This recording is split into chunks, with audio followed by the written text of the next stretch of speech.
This is the thing. Since we speaking about history here, right? Yeah. So we know what the history was at the birth of this Damu Revolutionary Army. Right.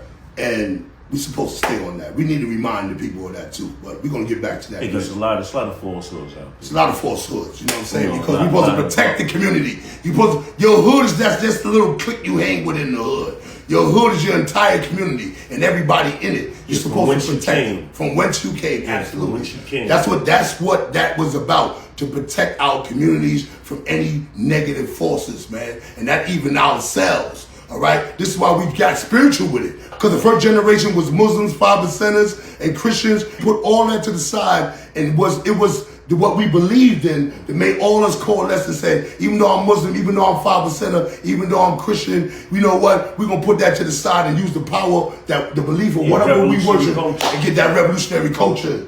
That's what we tapped into. That's what we tapped into. But since we talking about history, we made our own design of it. Yeah, we wasn't trying to copy nobody. We wasn't trying to be West. Much respect to the West. They did it how they did it. But like I said, we were prison revolutionaries. That was for us to do, to be able to overcome brotherly love, override oppression and destruction. All right? And we had to put that black love, override oppression and destruction, because we were absolutely being abused. Not me personally, or him personally. Right. We were all right. It was a whole. It was just that I'm witnessing that, and with the power and the strength and my get down, and me and my peoples, we're not going to sit down and witness our people being slaughtered.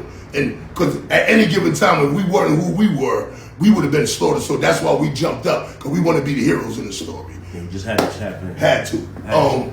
But as we speak in history, this peeking to the pages of Jomo's history a little bit. Let's examine that. Right. But if we was to examine that, then we have to just look at it from a corporate writing, a corporate contract. That's all he did. He just took our culture and made multi-millions off of it. So you say he took our culture and our pain along with the culture. It was just the culture alone. And took it in the studio. And put it in the studio. Let me ask you something. To educate Jomo, because he's our class student right now.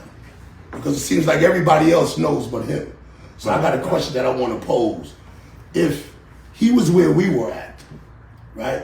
If the misfortune of anything happened that he was involved with, and he landed where we were at, and he was asked that question, would you think what would be the results of him not knowing his history properly?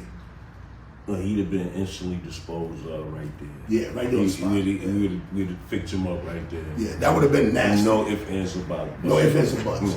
Any fact that came across wrong, even if your energy, if you ain't bop like a real right, you was out of here. Right. You got to know who's who. Right. And this is not no clout chaser. No. Not at all. This is before clout. This is before clout. Yeah, this is before all of that. First of all, we never thought we was gonna make it back out here. So why we clout chasing? That's the daily reality. It was a daily reality. So at the same time, what we were fighting for and what we stood for, it definitely wasn't what the streets was representing it as. Nah. It wasn't supposed to come to the street at all. Nah, and then they